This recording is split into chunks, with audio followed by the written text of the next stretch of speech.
Archangels, ghosts, and Bigfoot. Oh my. It's just another night for Supernatural Girls. Real stories, real answers to life's biggest supernatural mysteries. And now for another exciting interview with paranormal experts from this world and others. Here's your host, paranormal researcher Patricia Baker, on the one, the only Supernatural Girls.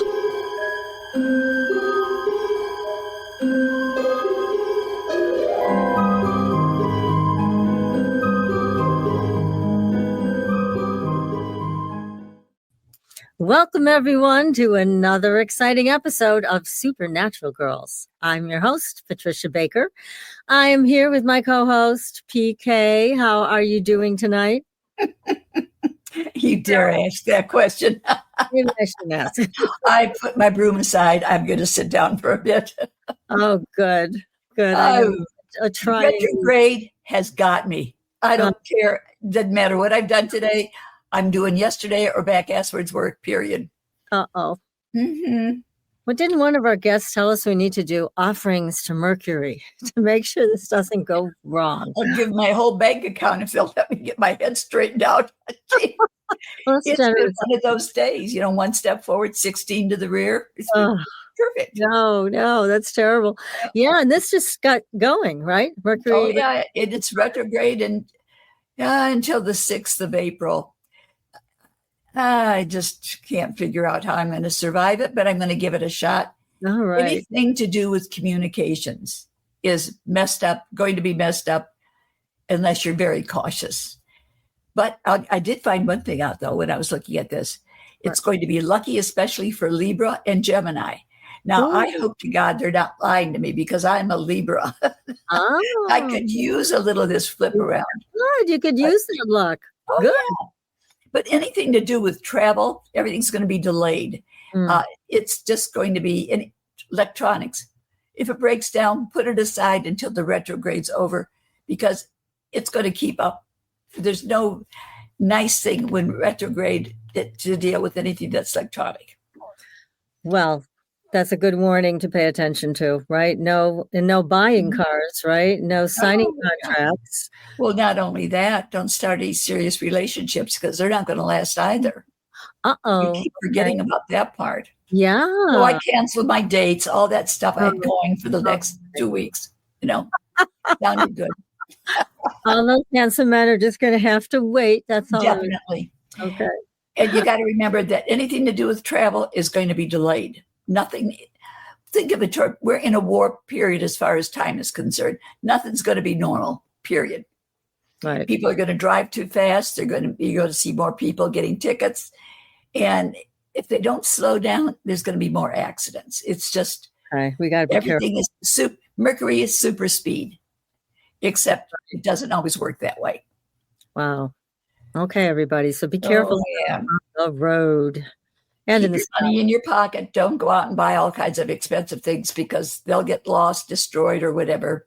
So just prepare for miscommunications, anything to do with electronics, personal, and stuff at work. Be patient. That's the most important thing. Just be patient. Okay. That's something to do. Other than that, everything is perfect. Yeah. All right. Good. Well, We've got a great guest that can tell us what else we can do. Oh God, we have a fantastic, fabulous guest tonight. Yes, we do. Granddaughter Crow is with us, and we're going to be talking about the shadow. And we need to know. And Granddaughter Crow has all the information that we need because it's a hot topic. We just talking about that off stage here. And it's everybody's talking about the shadow. Well, what does it really mean? What can we really do with it? So we need to find out because the shadow can be something that sounds negative. Is it? We don't know yet. That's the whole thing. That's right. We have to find these things out. And we have the expert here tonight with a brand new book, everybody. It's a fantastic book. You should get it. There it is, Shamanism and the Shadow. What could be more powerful? So here we are. And I just want to ask everybody to follow us on TikTok, follow us on Instagram, Facebook, Twitter. We are there, and we love to have conversations with everybody. So, got a paranormal story you want it to be told, just send it over to us. You can do it by email or any of the other social media outlets I just mentioned. Very true. One thing I do want to share with everybody real quick, because I found it fascinating. Not everybody. There's a lot of people who have been affected by something called long COVID. And I was reading an article, a research article from Europe. And what they're associating this with are microclots. Now, the reason I'm mentioning it, it's not only is this information that's important for people with long COVID, it's also important for people with autoimmune disease. So they are linking this microclotting that's going on with those diseases as well. And we've talked about it on the show. Chronic illness is a real problem in this country. Traditional methods do not help. And this is a new piece of information that I believe everybody should be taking to their doctors and discussing it, getting tested, and seeing if this is a part of the piece of the puzzle that may solve all of this for everyone suffering from some type of chronic illness. So let me just share that with you. We'll probably be having one of the doctors on that wrote the research paper and to give more context to all of this so that you can all make it actionable information. So let me tell everybody about Granddaughter Crow. She is from Colorado, and she's a medicine woman, a public speaker, a teacher, intuitive reader, and author of Wisdom of the Natural World, along with her new book. She is descended from a long line of spiritual leaders. She's an empath, a medium, and member of the Navajo Nation. This is quite an honor. She was voted Woman of the Year in 2015 by the National Association of Professional Women. Congratulations. That's a big deal. Definitely. So for more information, you can also visit her website and all of her social media, which is granddaughtercrow.com and at Granddaughter Crow. Granddaughter Crow, welcome. Welcome to the show. Yay! Ya'at-e. Hello. It is such an honor to be here. Oh, it's an honor for us. It's wonderful having you here, looking so beautiful and well with your new book in hand. This is quite a book. Yes, it is. It's amazing. So what was it that drew you to talking about and writing about the shadow and shamanism? Yeah. So a couple of things. One, the world is in a different place than it has been in a very long time, meaning since 2020 and the pandemic and the shutdown and all of this has really kind of caused a lot of people to, with social distancing, for example, to have to stop the distractions and to go within. What do we find when we go within if we haven't been there for a while? We don't know. Some shadow, we find a little shadow. And so it's just the perfect time to kind of walk people through this. And, we can go into the Jungian psychology around who coined the phrase shadow work. We can go into the darkness of the shadow. But let me tell you something, Patricia, the reason why I took it from a shamanistic perspective is because it takes that spooky side out of it and brings a natural world perspective, an organic perspective, that anything that touches the light has a shadow, period. If you walk outside, you will find the shadow of the tree. You will find the shadow of the rock. You will find the shadow of the mountain. So it kind of presents the information and process in a less, I'm going to dig up all of my demons and not know what to do with them, to a more organic, these are aspects of myself that have been hidden away for whatever reason. That's a much friendlier way to present this. That it is. Sense. And isn't it a very strong part of shamanism to embrace all parts of ourselves?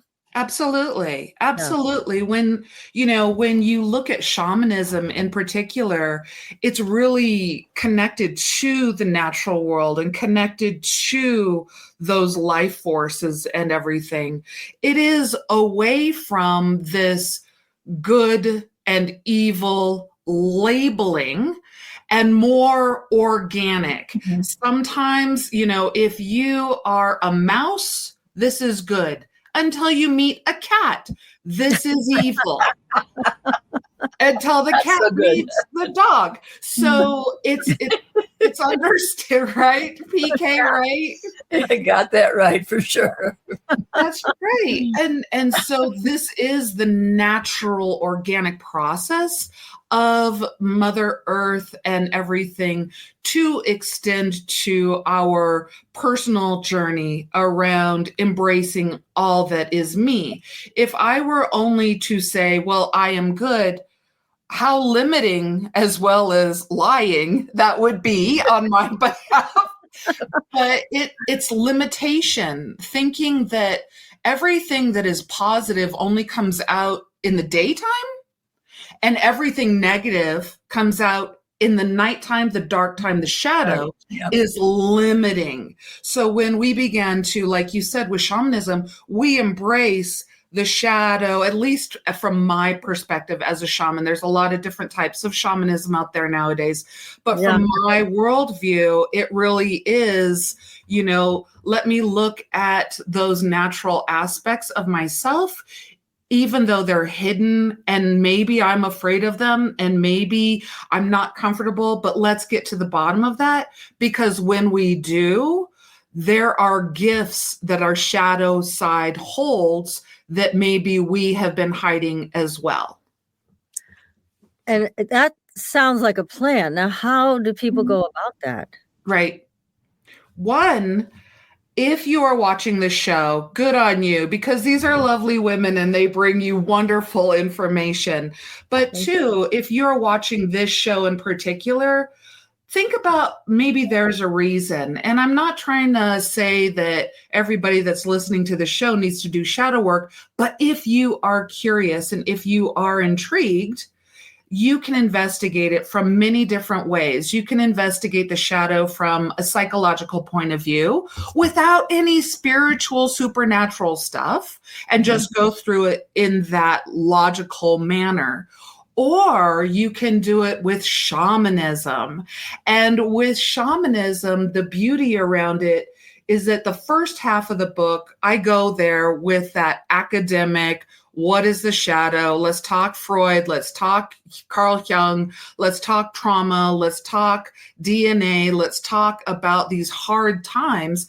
And then in the second part of the book, how I lay this out is give you some beautiful shamans, the spirit of the raven, to walk you through learning how to approach your shadow, the spirit of the snake, to help you to recognize your shadow. Because sometimes, if we've never seen it, how can we recognize it?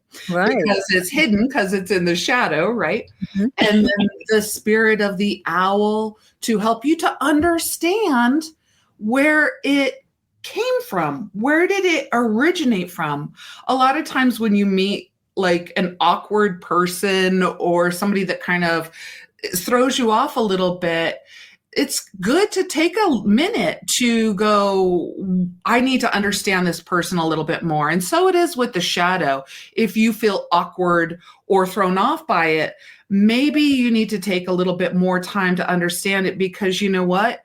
Your shadow is a part of you, and loving it, understanding it, and accepting it, embracing it, and bringing it into the light brings more wholeness within yourself. And I want to throw this in also, PK and Patricia. A lot of times when people are doing shadow work, they approach it with almost like if we were in Star Wars and there is the good side of the Force and then the dark side of the Force, right? So we think that the light and the shadow are constantly fighting. Mm-hmm. I don't necessarily, that has not been my experience. My light and my shadow want to connect. They want to show me, just like when you see a beautiful scene on the side of a mountain and you see those shadows, it gives you dimension and understanding. My light side is not shaming my shadow side. And my shadow side is not blaming my light side for not allowing it to be. They actually are two aspects of myself that if I can understand, then I understand more me. That makes sense. And yeah, because the shadow in my mind is more of a part of ourselves that's been ignored.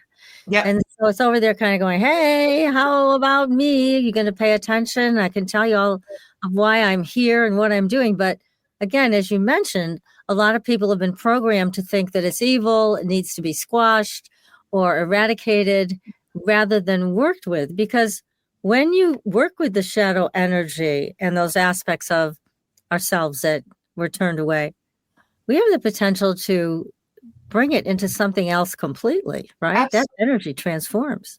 Absolutely. Absolutely.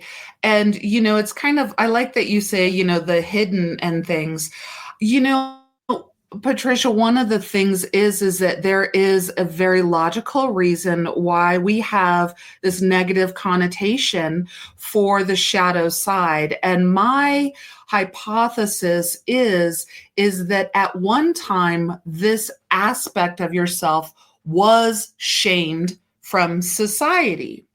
And so when we think about shamed from society, we start thinking, oh, because I was mean, I was angry, I was this or I was that, and all of these things.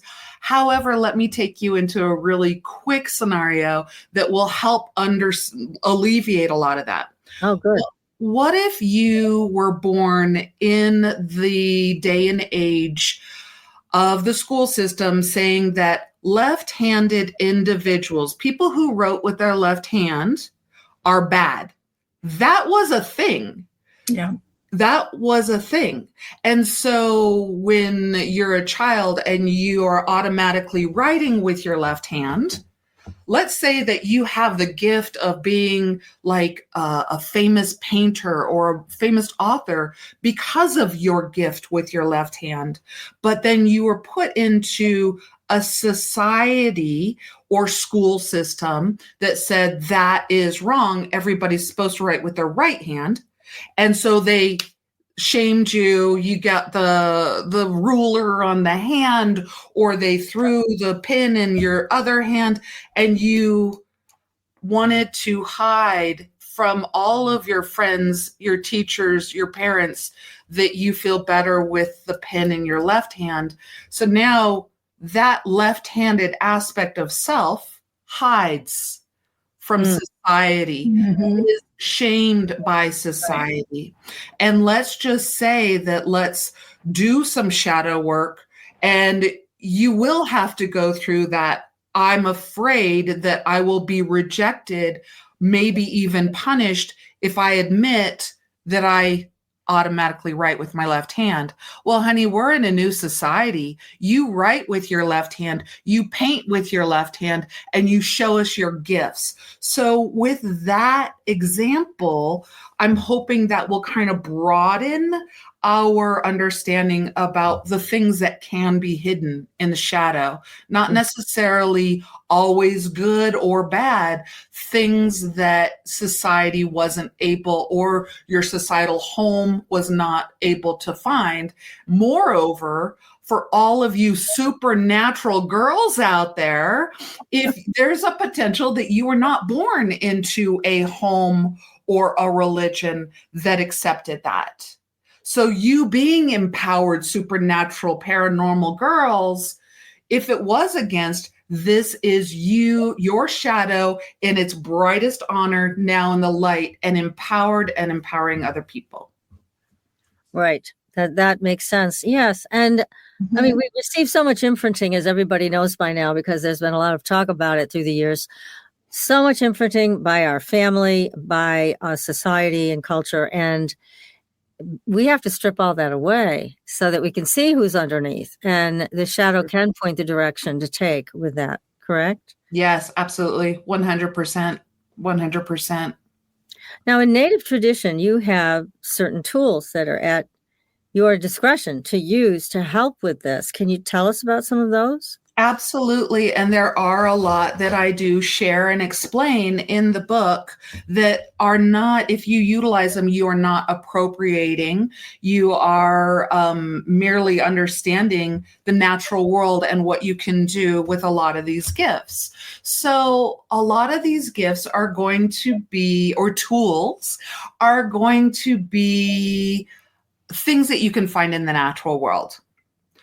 A crystal, or at a metaphysical shop, a crystal or a feather, or, these different types of tools that you can utilize to be able to connect. So, for example, let's say that you are walking in the forest or on your path or wherever in the physical dimension, in the 3 dimension, and you come across a feather.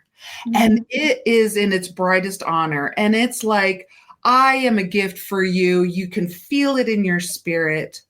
And so you take it home, you cleanse it, you honor it, you put it on your altar. What else can we do with this feather, Granddaughter Crow? Well, let me tell you, if you found that in the natural world, you probably are the only human that has ever touched that feather. And that feather carries consciousness of flight, of flying. That feather knows what it is like to be up in the heavens, soaring around. That feather has the consciousness of working with other feathers in order to rise above, to let go, to be free. And if you actually sit with that feather with its consciousness, then that becomes a bigger tool. So now when you are in your situation, you're at work or you're in Mercury retrograde or whatever it is, you can take that feather and light a candle and sit with it and just say, can you show me your consciousness? Show me how to rise above. And then you can kind of lightly play with it in the air, moving it up and down. And it shows you that like one side of it is very, almost like a paintbrush. But if you go in and you get like a raven feather or, all of those really strong feathers, which public service announcement, not everybody can carry. A lot of them are, illegal. So check with, the National Wildlife for that. But another side of them is like a blade. Oh. I don't know if you know what I'm talking about. The next time you look at a feather, one side is like a slicing knife. Exactly, PK. It is a slicing knife. And what do we do with slicing knives? Cut things off, alleviate, dissect. So then in the book, I show you also how to work with, once you make that incision, and of course, read the book and do what's proper. No harm to anybody. Don't like throw that at anybody. No. But, like if there's something that you want to release yourself from, you can release yourself from it with that side and then go for the other side and lightly paint it. And that is how another way that you can soar. So there's one tool, Patricia, that is in the book. What do you think? I love it. You don't think of it that manner. Yeah, it's nice to see this expansion of consciousness and connection with the feather. And it reminds me, there were some shamans from Peru, twin ladies. And one of my friends went to see them when they were here in the States. And they came close to her with this huge pair of rusty scissors. You may know who I'm talking about. Granddaughter Crow. And they said they were cutting the strings that were attached to her that were negative and were draining her. And she said, I never saw anybody use scissors so fast. So you're like, clip, clip, clip, all the way around her. And they were big scissors. But she said she felt such an amazing difference with that one ceremony. Yeah. That the shaman Amazing. did with her. But it reminded me when you talked about that side of the feather, which I did not know about. So, yeah. And I think that's an important thing to know, is that we can cut away the things that are binding us. Yeah. Really don't. They only have power because they come from the past, and we don't really know what to do with them. Right. And that brings up another point that I really want to share with your listeners. The question then becomes, well, what do I cut away and what don't I cut away? Yeah, right. And that is an ethical question. That is a question that obviously is something that needs to be looked at on a case-by-case basis. But I'll give you the lenses to look through so that you know, even if you're not a shaman, what to do. All right. Become a gardener in your mind.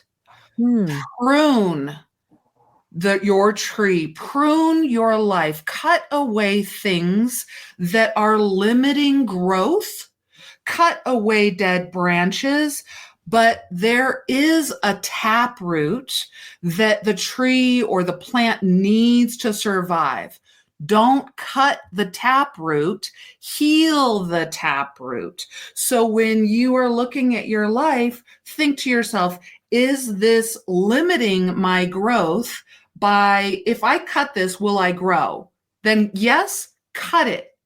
If I cut this, what will happen? Will this happen? Will that? You look at it like a gardener and trim and prune organically. That makes sense. So it's just allowing things to grow properly and not be encased by something else, something artificial, something that was placed there or doesn't belong there. So it's really knowing what belongs there. Yeah. Is there confusion at finding what is your taproot? Oh, absolutely. So what is a better way to absorb towards that direction? Right. So sometimes, so what I would say is you could literally study bonsai, you could study gardening, and you could extract the concepts that they utilize when they make these cuts, or you can sit in silence with the divine and light a candle and ask the divine, if I cut this, or ask your body, for crying out loud. Your body is going to be a human indicator of what is correct and what is not.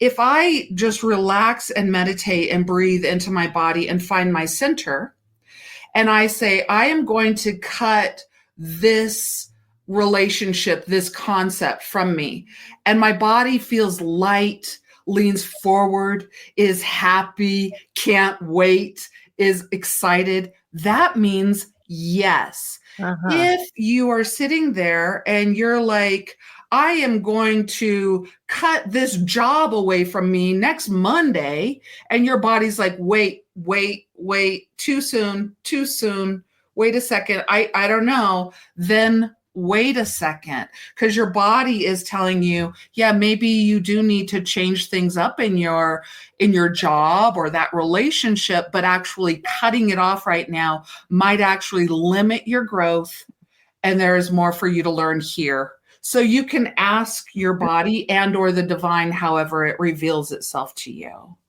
Is that good enough? Is that a good enough answer? That's a very good answer. Okay, good. May I ask you about your name? Yeah. Because the other topic that's very hot right now are crows. So how did you get the name? Did someone name you, or did you choose? I didn't know that crows were a hot topic. I feel all like I'm sitting up and I'm like, really? Is that what they're saying? I just Surprise. I'm finally a hot topic. Yeah. Okay, so it goes back to the concept of what some would call spirit animal, totem animal, animal companion.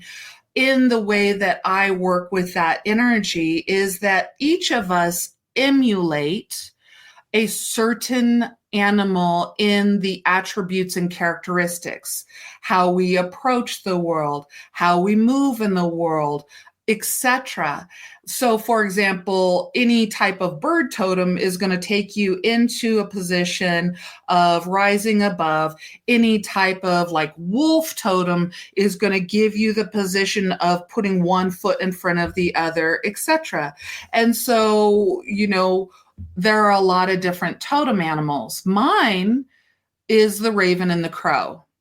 And it is also a very taboo, depending on what circle you are in, to have a raven or crow, totem, because it's much like the shadow. It is a little taboo. It's a little scary. It's a little mysterious. It's a little paranormal, if you will. But at the end of the day, I remember I've always loved crows and ravens. I used to talk to them all the time. I remember one time I looked up and there was one sitting in like on the top of this little building. And for a second there, if there was an exchange between me and it, I felt like I could see the universe in its eyes. And for a brief second, I felt like I was on the top of the building staring down at a human. There was an exchange. And this exchange is powerful. I believe that some of your audience will understand it. Others are going to be looking for this. If you are going to be looking for this, feel free. You can also do The Wisdom of the Natural World, which is another book that I had written, and or pick up Shamanism, Your Shadow for a little bit more on that. But then, so I was like, oh, I understood. That is my totem. And then I was afraid because I'm from the Navajo Nation, and the raven is very taboo to the Navajo. Oh, uh-oh. So who am I supposed to tell? I mean, I come from the clan of the bear. We have these grounded animals, the raven, snakes, owls, wolves are taboo, which are in this book, right? Yes. And so I mentioned it to one of my elders in secret. I was like, my favorite animal is a raven and a crow. And for a second, I got the shame. I got the, oh no, oh no, And then all of a sudden, I think this elder channeled or something, but said, your grandfather learned how to dance from the crows and the ravens. He learned his medicine from the crows and the ravens. He danced with the crows and the ravens. Wow. So there you go. So I'm Granddaughter Crow. Ah, wonderful. Well, crows apparently are extremely intelligent. Mm-hmm. And it's like they know the future. They try to warn people. They try to warn people of danger ahead. I've heard of all kinds of stories about that. So they're quite mystical animals. And so it's a beautiful name. And certainly you embody that intelligence, intuition. It's all of it. So it's your right name, huh? Yeah.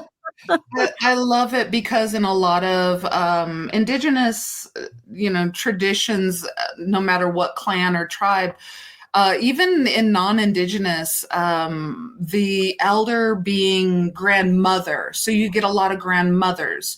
And so I've heard from even other tribes, when are you going to change to grandmother? When are you going to be Grandmother Crow?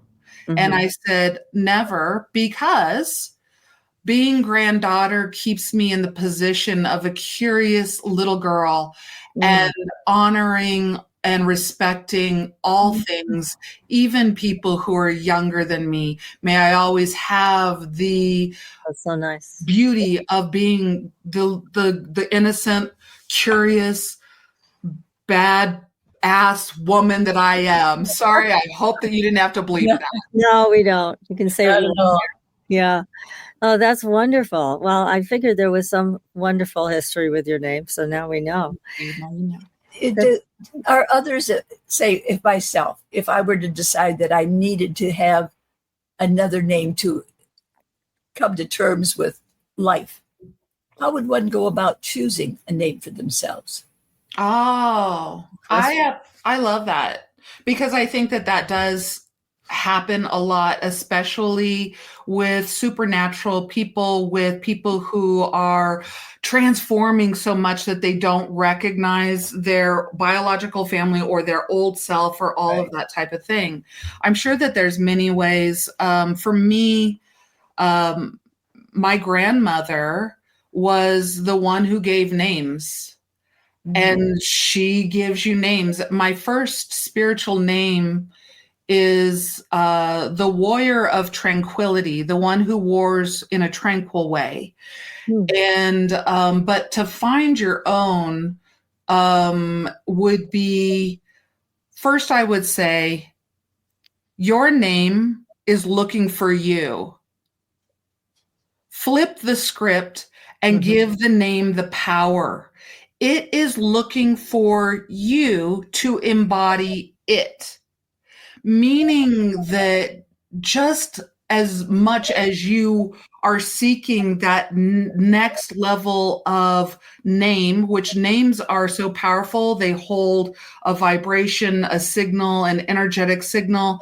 Yours, if you're looking for another one, it's already out there. The reason why you're looking is because it's calling you. Allow it to come, and when it does, it will surprise you, and you probably will not feel worthy of it. But if you then embrace it because it has been looking for you, then and only then you will be empowered. So that's what I would say. And it's one of those, oh, that can't be my name. That's just so powerful. And it's like, that's exactly what this lesson and exercise is that you need to step into an identification of your personal empowerment. Interesting. Yeah. You ready to take that on, PK? I don't even know who I am when I get out of bed in the morning. It's a good time to find a new name. Right? Like I tell the kids, I put a name tag on me when I get out of bed so I find the kitchen. Oh, goodness. Well, now let's see. You have other tools in the book that you recommend using to work with the shadow effectively. Do you want to tell us more about those? Sure. I think that one of the most exciting parts is that, like I said at the beginning, the second part of this book holds 4 different animals: the raven, the snake, the owl, and the wolf. And each one has its own chapter, and each one walks you through the next step of your shadow work. And each one has a tool. So each one of these animals, spirit animals, friends, guides, shamans, will share with you how to do this. One of the best tools that I love in this book is a section under each of these 4 chapters. There's a special section under each that's called the Ingress and the Portal. In layman terms, this is the guided meditation. This is the journey work. And when you sit down, my husband wrote them, and we actually did an audio file. If you want to hear my husband reading these meditations, hop over to YouTube at Granddaughter Crow, and you can find it under Journey to the Shadows. Oh, wonderful. It accompanies the book, and you get to hear the author of those read it to you. So this tool is a guided meditation. And the beauty is that it opens you up to hear your own guides, your own spirit, the spirit of the raven talk to you, all of that in a customized way. I am not going to tell you what your shadow says, for I don't know, but you do. So let's put you in the correct position, safe, loving, natural world, and let you journey through this exploration. And then you get out and you write about it. And I have heard some feedback, Patricia and PK, I have heard some feedback about people's experiences after they go through these different journals. They blow me away. I'm like, wow, you found that? Wow, it's absolutely amazing. So I think one of the biggest tools that I'm excited about at this moment is the tool of the guided meditation, because it basically sets a stage for the individual to find their personal empowerment. And so you don't have to learn this tool. It actually comes through you. And other things. I do also talk about, oh gosh, the rattle. Oh, can I share this one? Do we have time for me to share? Sure do. Okay. Yeah. So in the spirit of the snake, that chapter, the snake has a rattle. It's a rattlesnake. Mm-hmm. And it rattles. And I don't want to give too much away because I want your experience with the guided meditation to be organic, and it will. But a lot of practitioners, including shamanic practitioners around the world, as well as other, paths, work with rattles.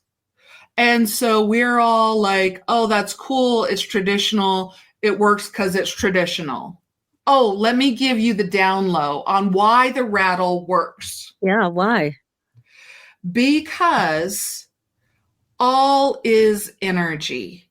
Energy is not created nor destroyed. It simply changes forms, right? Einstein.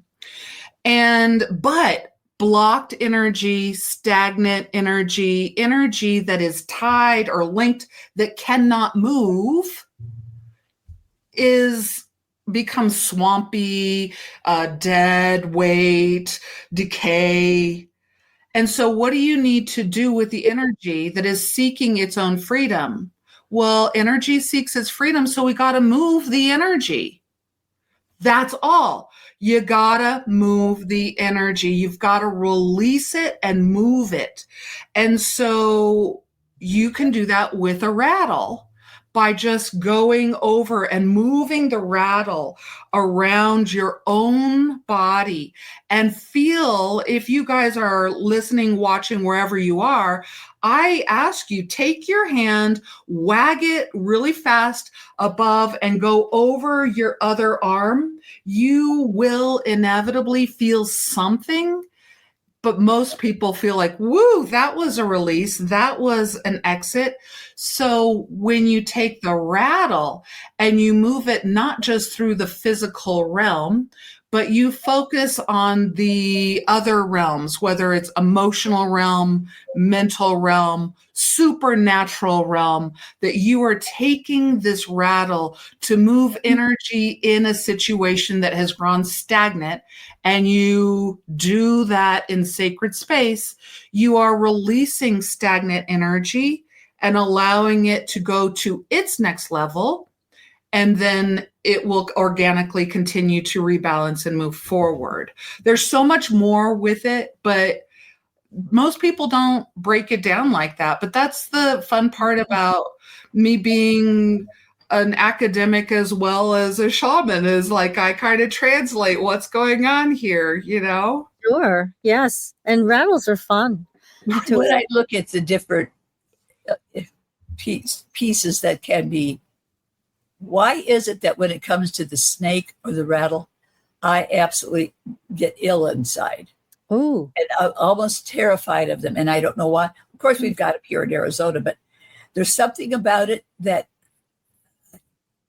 it's debilitating to the nth degree. I've been out with my husband when we would go out looking for different things, and he enjoyed being out in the desert.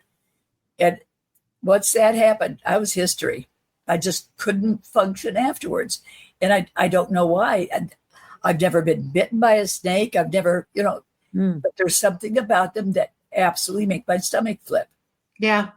Yeah, that actually would need probably more conversation in order to figure out exactly where that's coming from, or is that a belief system that was fed into you because of, the Garden of Eden, or where did it originate, or are you merely picking up on the medicine that it holds is its venom as well as its cure. The snake's venom is its cure, to the degree that it's the same thing like with chemo or getting a flu shot. Right. They inject you with Like it cures. Mm-hmm. in order, so maybe you have a sensitivity around that type of medicine or venom. Yeah. I don't know. And when I moved first time to New Mexico was my first indication. Gardener snakes when I was a little kid back in Illinois, no big deal. But all of a sudden, it became totally different. Sure. And I just have never figured out why. Yeah. I don't know why. That could be a good journey of reflection for you, but I will say you're not alone. Like I said, each animal in this book is taboo because of things like that. People are afraid of ravens. They're afraid of snakes. They're afraid of owls. Not that everybody is, but there are certain powers within these that some of us are like, no, I don't need to work with that medicine, and move away. I have a huge owl in the backyard all the time, and I'm intrigued by him, and I love it. And other things that I've come across, but the only thing when it comes to that element of the snake, all of a sudden I'm history. I couldn't move fast enough. I understand. Yes, absolutely. What about medicine wheels? Oh, yeah. I love it. That's all you got to say. Mic drop. What about medicine wheel? Give me an hour. That's all you got to say. That's all you got to say. What about medicine wheels, Granddaughter Crow? So we do. Thank you for that, Patricia. We do work with the medicine wheel in this book. And if you are unfamiliar with the medicine wheel, you can pick up this book. I do have some, videos on my YouTube channel. But basically, irregardless of where you're born on the face of this earth, our ancestors made some sort of a circle out of the earth, whether it's Stonehenge or whatever it is. And so the interesting thing is that I work with the medicine wheel, and in that it has 4 parts, 4 pieces of the pie. And as you might guess, one is with the raven, the snake, the owl, and the wolf. But the concept is that I stand in the middle, visualizing myself in the middle of a huge circle. And I am at the center. I am in balance. I have balance in the middle of the circle. I'm not pulled too far one way or the other, as we all are pulled so far with one way or another in your life. So it's this ability to stand in the center. And so with the medicine wheel, we first journey into one aspect, and it is the spirit of the raven. It is the spirit of the east. It is the spirit of the morning, as well as other things. And then when we turn a little bit and we face south, again, we're working with a direction. We're working with the time of day. We're working with the season. So each one kind of tells us a direction, whether it's east, south, west, or north. It tells us a time of day, morning, noon, evening, night. It tells us of the seasons, spring, summer, autumn or fall, and winter, and more. There's more correlations within this.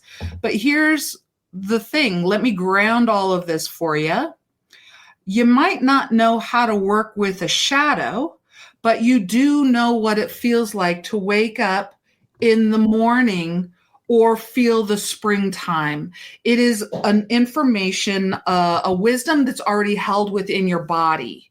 You know what evening feels like in your body, and it might feel different to me than it does to you, but you know what it feels like. You know what these sensations feel like. We don't spend a lot of times journaling about what does the morning feel like to me? What does noon feel like to me? In this book, you will be. But there's so much more information that helps you to go, well, I know what the morning feels like. Now it's more familiar, and now I can embody it instead of have it a strange concept way out there that I've never heard before. Now I'm starting to speak the language of the shaman, of the natural world, of your body's instincts during these times in order to walk you through. So much more on the medicine wheel. We could go there more, but that I think is a good summary. Yeah, I appreciate that. It sounds like the medicine wheel. I'm thinking of it now in a whole new way based on what you just said. Mm-hmm. It's like the ultimate grounding. Yes. Okay. Yeah. Agreed. Now I understand. And centering. Yes. Yes, there it is. This is so fascinating. I can't believe we're running out of time. I just gotta. No. I know. Warning from dear Chanel saying that we've got to wrap this up soon, but I don't want to. Very, very interesting. We're having so much fun with you, Granddaughter Crow, and you have so much wisdom to share with us. And it is a very important healing path to be on, to embrace the shadow, to find out what is it, who is it, what's it trying to say to you. And again, your book is something everybody should have because it's a wonderful handbook on all of this. It will lead you into deeper parts of yourself. Now, do you do workshops for people? Yeah, I do. Okay, so people can find that on your website. Yep. And your other social media. Do you do them in Colorado? Do you travel around? A lot of what I'm doing is online. So irregardless of whether you land on, in Australia or whether you're here in Denver, Colorado with me, you can catch me. I have Belief, Being, and Beyond with Granddaughter Crow. That is a podcast. It's 1 year old. I'm so proud. Well, congratulations. Yes, congrats. But I also, anything you want, granddaughtercrow.com. I do workshops. I do the podcast. I do speaking engagements. Sometimes people will have a lunch and learn for their company, maybe out on the East Coast, and they want to talk about something that is up, where I understand it. They will just hire me to get on Zoom and I talk to their room while they eat lunch. So wonderful. There's a lot of different ways. Obviously, one of the characteristics of the crow totem is the ability to talk. You do it very well. Yes, you do. Oh my goodness, that's so funny. Wow, perfect. That's perfect. Well, PK, we're going to be checking back with you to see what name comes to you. This is an exciting adventure you're now on. Mm-hmm. So you have directions from Granddaughter Crow how to do that. Well, unfortunately, we have 1 minute left, everybody. Oh, I can't. Went too fast. Much too fast. Oh, I know. This has been so great, Granddaughter Crow. Thank you so much for joining us. Definitely. Thank you. It's my honor. Blessings to every single person who's listening. I love you guys, and we'll see you on the flippity flip. That's right. And again, the name of the book is Shamanism and Your Shadow. Get to know your shadow, everybody. You won't regret it. It'll be more power for you. Most definitely. Time to embrace it. So we'll be back next week, everybody, with another great show. We're doing the third eye with Julio. He's coming back to teach us how to access it, how to clear it, how to connect. We're going to be like plugging into a light socket by the time he's done. So until then, we will see you on the Blue Highway. Good night, everyone. Good night.